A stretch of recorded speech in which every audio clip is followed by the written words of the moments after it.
কি পড়তেছো? জিরান করছি ভাই, জিরান করছি। Hello guys, তো কেমন আছেন সবাই? I hope you are getting well. So today I'm gonna teach you a very important topic, that is gerund and participle. So before watching this video, please subscribe my channel and don't forget to press the bell icon. কি পড়তেছো? জিরান করছি ভাই, জিরান করছি। বুঝো, কিছু বুঝো? বোঝার না বোঝার মাঝামাঝিতে যুদ্ধ করছি ভাই। আরে ভাই, বুঝাও না বুঝার মাঝখানে না থেকে আমাকে বলেন, আমি শিখিয়ে দিচ্ছি। শোনো, জিরান্ড এটা হইলো ভার্বের লগে আইএনজি যুক্ত হই নাউন হয়ে যায় যখন। আরে ভাই, তাহলে আপনি শেখান, আমি এখানে থেকে কি করব? গেইলেম তাহলে। কথাটা ঠিকই বলেছেন। তাহলে আমি কি শুরু করব? অনুমতি দেওয়া হলো। বাপ্পি ভাই, অ্যাকশন বলেন। অ্যাকশন। আচ্ছা, জিরান্ড হলো ভার্বের সঙ্গে আইএনজি যুক্ত হয়ে যখন নাউনের কাজ করে তখন আমরা বলি জিরান্ড।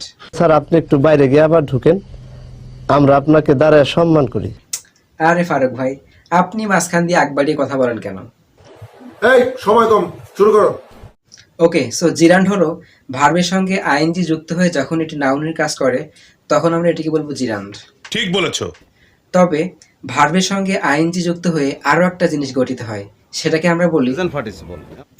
একটু কথা কম বলো মোশাররফ ভাই, আমি তো শেখাচ্ছি নাকি? Sorry, I am very very sorry. আচ্ছা, মোশাররফ ভাই ঠিকই বলেছেন, ভার্বের সঙ্গে আইএনজি যুক্ত হয়ে আরো একটা জিনিস গঠিত হয়, তা হলো প্রেজেন্ট পার্টিসিপল। সঠিক বলেছেন। তাহলে ভার্বের সঙ্গে আইএনজি যুক্ত হয়ে জিরান্ড হতে পারে, আবার হতে পারে প্রেজেন্ট পার্টিসিপল। 100% সত্যি। এখন এই দুইটার মধ্যে পার্থক্যটা কি আপনারা কি বুঝতে পেরেছেন? আমি বুঝি না। 500 টাকা ভাইয়ারে দি ফেলো, আমি বুঝাই দিই। আরে ভাই, কোনো টাকা লাগবে না, আমি আপনাদেরকে ফ্রিতে শিখিয়ে দিচ্ছি, বিনিময়ে শুধু একটু শেয়ার করে দেবেন। ঠিক আছে, আমি একটু ভেবে দেখি। আরে ভাবার তো কিছুই নেই, এখনই শেয়ার করে দেন। না না, এসবের কোনো প্রয়োজন নেই। আচ্ছা ওকে, আপনার ইচ্ছা। ঠিক আছে ঠিক আছে। আচ্ছা শোনেন, ভার্বের সঙ্গে আইএনজি যুক্ত হয়ে যখন নাউনের কাজ করে তখন এটা জিরান্ড। বিষয়টা একটু ব্যাখ্যা করবেন? ওকে ওকে, শুধু ব্যাখ্যা না, উদাহরণ দিয়ে বুঝিয়ে দিচ্ছি। Swimming is a good exercise. Swimming is a good exercise এর মানে কি?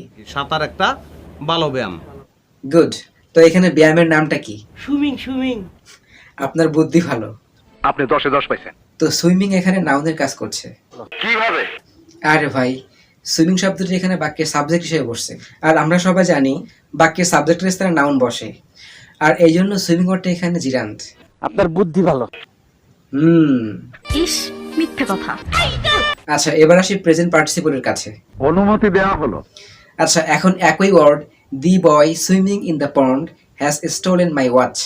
বাঁচতে পেরেছি, মামুটার ঘড়ি চুরি করে নিয়ে গেছে। এক্স্যাক্টলি। তো দি বয় সুইমিং ইন দ্য পন্ড, এখানে সুইমিং ওয়ার্ডটি দি বয়ের অবস্থা প্রকাশ করছে। আর আমরা সবাই জানি যে শব্দ নাউনকে মডিফাই করে, অর্থাৎ নাউনের দোষ, গুণ, অবস্থা, সংখ্যা, পরিমাণ ইত্যাদি নির্দেশ করে, তাই অ্যাডজেক্টিভ। সো এই বাক্যে সুইমিং ওয়ার্ডটি যেহেতু দি বয়কে মডিফাই করছে, এই জন্য সুইমিং ওয়ার্ডটি এখানে অ্যাডজেক্টিভের কাজ করছে, আর অ্যাডজেক্টিভের কাজ করলে এটিকে আমরা বলবো প্রেজেন্ট পার্টিসিপল। নিঃসন্দেহে তুই ঠিক কথা বলেছিস। এই তোমার না পড়ানো আছে? ও মাই গড, আমি তো ভুলে গেছি। আচ্ছা, তোমরা এখন পড়ো, আমাকে প্যান্ট পরতে হবে, পড়ানো আছে।